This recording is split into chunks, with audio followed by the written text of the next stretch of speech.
इसके तीन कारण हो सकते हैं।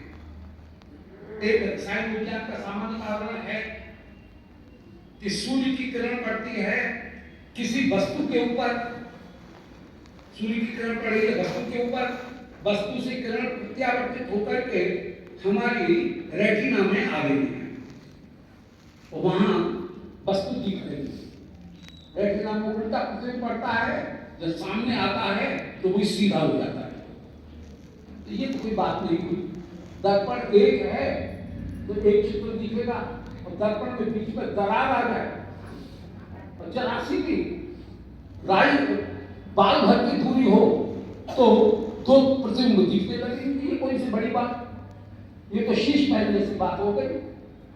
क्या प्रत्येक आधार से किरण प्रत्यावर्तित होकर के अनेक बिंबों को हमको दिखा रही है, ये कोई बात नहीं, ये तो प्रकृति का नियम हुआ। हाँ, किसी योगी ने सिद्धि प्राप्त करके कायव्यूह धारण कर लिए हो और 100 ऋषि जैसे अपनी 50 ऋषि पत्नियों के साथ में अलग अलग महल में दिख रहे हैं। कृष्ण ने भी कायव्यूह धारण कर लिया है, इसलिए तो बहुत से दिखते हैं। बोले ये भी कोई बड़ी बात नहीं है, हमने बहुत से योगियों का दर्शन किया है। नारद जी के लिए कभी बोलिए, नारद जी ने बहुत से योगियों का दर्शन किया है, परंतु अनेक योगियों का दर्शन करते हुए भी वहां पर कायव्यूह में एक मुख्य शरीर होता है और अन्य काय के व्यूह होते हैं, शरीर के व्यूह होते हैं। मास्टरमाइंड एक होता है, चेष्टाएं उनमें अलग हो सकती हैं, परंतु उनकी शक्ति कहीं एक जगह केंद्रित होती है। ऐसा नहीं है, यहां पर कृष्ण के प्रत्येक स्वरूप पूर्ण है और किसी कोई भी शरीर किसी दूसरे स्वरूप के आश्रित होकर के नहीं। कृष्ण के इस प्रकाश भेद को हम दर्शन करेंगे तो एक स्वरूप के अनेक भेद हो जाना, इसके 3 स्वरूप हुए। एक हुआ रसायन विज्ञान का एक सामान्य सिद्धांत, किरणों का प्रत्यावर्तन का सिद्धांत, वो यहां पर लागू नहीं है। योग के द्वारा अनेक काय धारण करना, काय हो जाना, यह सिद्धांत यदि कृष्ण के ऊपर लागू नहीं है। विभू पदार्थ का अनेक जगह प्रकट होना, एक काल में देश काल पात्र से भिन्न होकर के विभू पदार्थ का अनेक जगह प्रकट हो जाना, यह है प्रकाश भेद। इस प्रकाश भेद का दर्शन करने के लिए श्री कृष्ण गए। कहीं रुक्मिणी जी आपका पूजन कर रही हैं, पूजन लेकर के आप जब सत्यभामा के महलों में गए तो वहां पर चौपड़ पास से खेल रहे हैं, बालक कंधे के ऊपर चढ़ रहे हैं, कोई गोदी में बैठा है, कोई मचल रहा है। जैसे ही नारद जी आए, हटो हटो, सबको हटा करके नारद जी के चरणों में प्रणाम करते हुए कृष्ण कह रहे हैं कि कदा या तो भगवान। नारद बाबा कब आए? नारद जी समझ गए कि यहाँ पर प्रकाश भेद है, एक स्वरूप दूसरे स्वरूप से निरपेक्ष होकर के भी परिपूर्ण है। मुस्कुराते हुए चले गए, बोले अभी अभी तो पूजा की है रुक्मिणी जी के महल में और अब पूछ रहे हैं कदा या तो भगवान कब आई।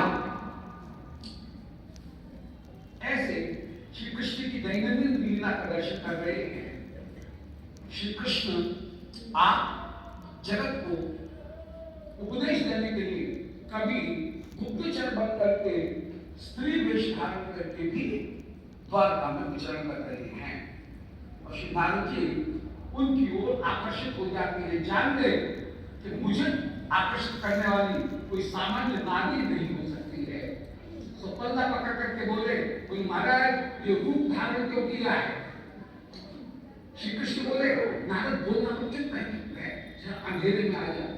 कान में कह रहे हैं, देख मैं छिप करके ये देखता हूँ कौन मेरी निंदा करता है, कौन स्तुति।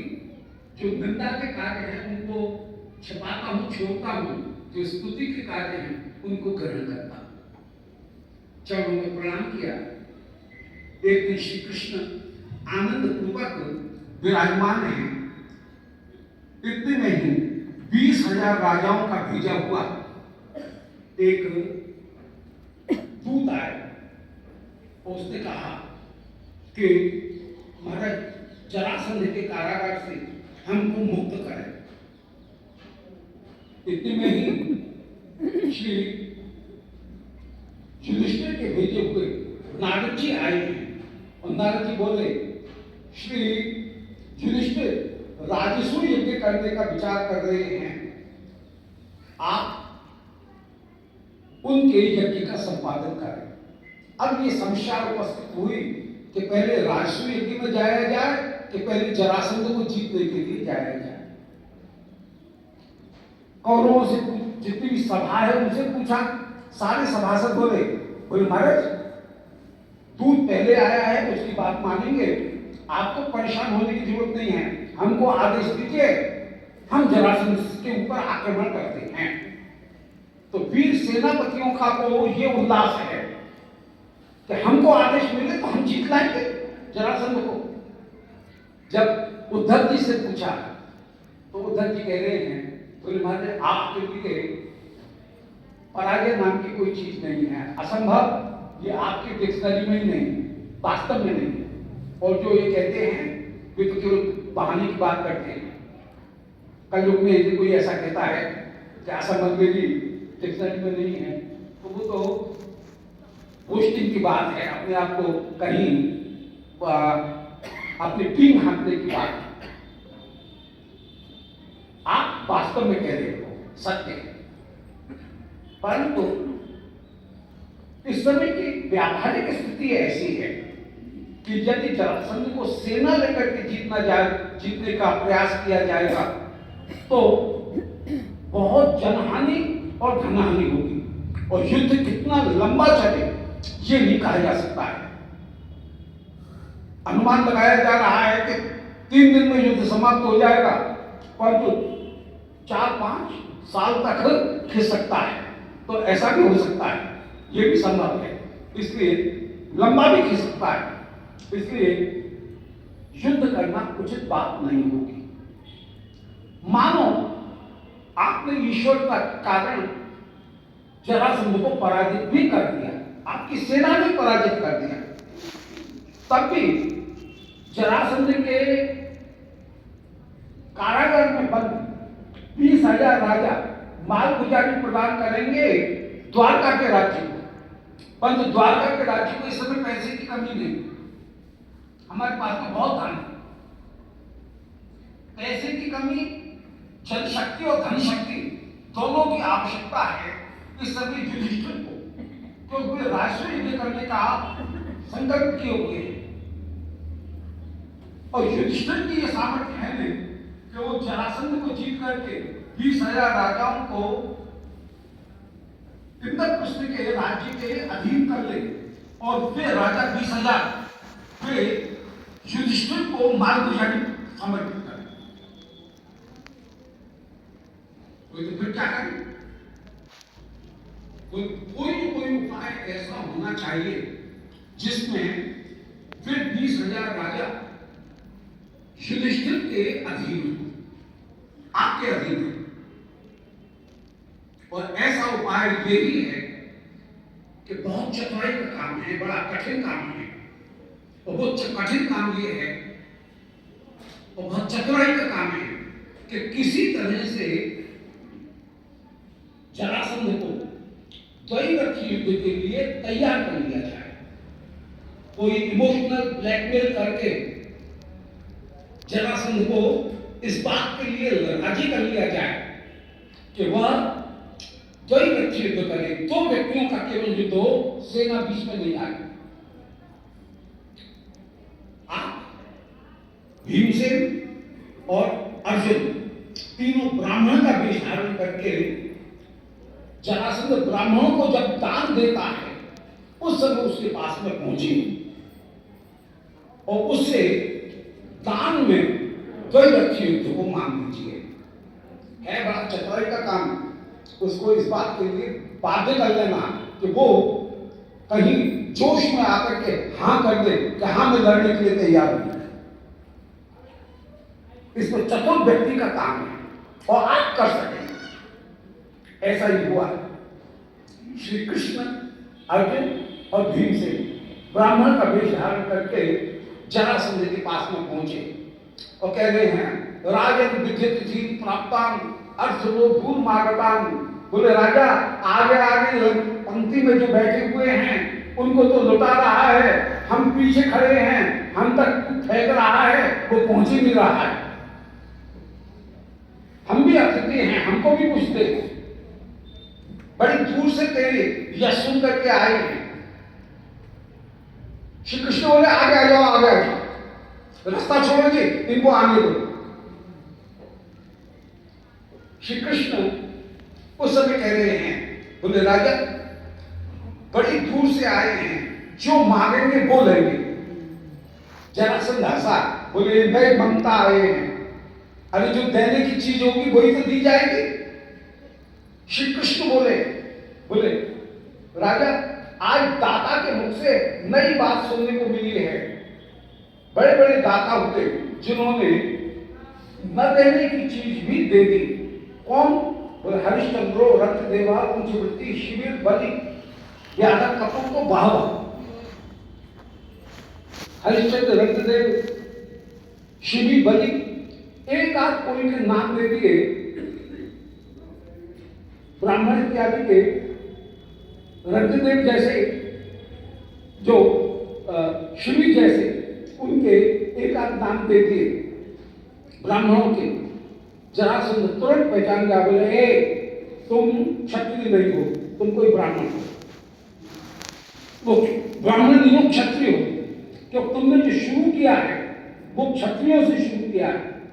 तुम्हारी आवाज भी क्षत्रियों जैसी है, कड़क बोल करके सेना को आदेश देने वाली जैसी आवाज होती है, सावधान विश्राम है, वो कड़क वाली जो आवाज है, वो कड़क वाली आवाज तुम्हारी है। और तुम्हारे हाथ में भी हथियार पकड़ने के जो चिन्ह हैं, वो चिन्ह विराजमान है। कौशल देने की जो पद्धति है वह तुम्हारी आवाज में अभी भी कहीं छलक रही है। जो चलने की पद्धति है वह तुम्हारी चाल भी क्षत्रियों जैसी लेफ्ट राइट जो अलग दिख रही है, कहीं ना कहीं दिख रहा है। इसलिए तुम कोई सेनानी मालूम पड़ते हो, क्षत्रिय मालूम पड़ते हो, तुम ब्राह्मण नहीं हो। भीमसेन अर्जुन की शक्ति गुम हो गई, लोग पकड़े गए। श्री कृष्ण बोले कि राजा तू बड़ा चतुर है, तूने ठीक पहचाना, हम चून मांगने वाले ब्राह्मण नहीं हैं, हम क्षत्रिय हैं। और चिंता मत कर, तू सिर्फ क्षत्रियों वाली बात ही मांगेंगे, हमको तू युद्ध दे। बोले ब्राह्मण वेश धारण क्यों किया? बोले हमारे मन में हिम्मत है,